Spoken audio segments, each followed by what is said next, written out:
Hi my awesome friends! Gawa po tayo ng Christmas mug.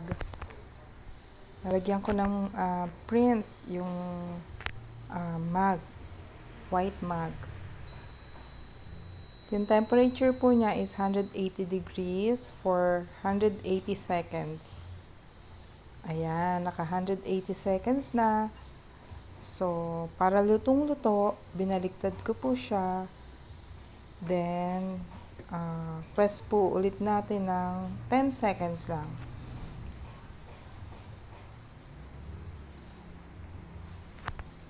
Yan ang aking new toy. Ang mug press. So, ayan na. Alis na natin yung print, yung paper. Ayan, pag inalis nyo, ayan na. Wow! Nice! Tama-tama yung bake natin, oh.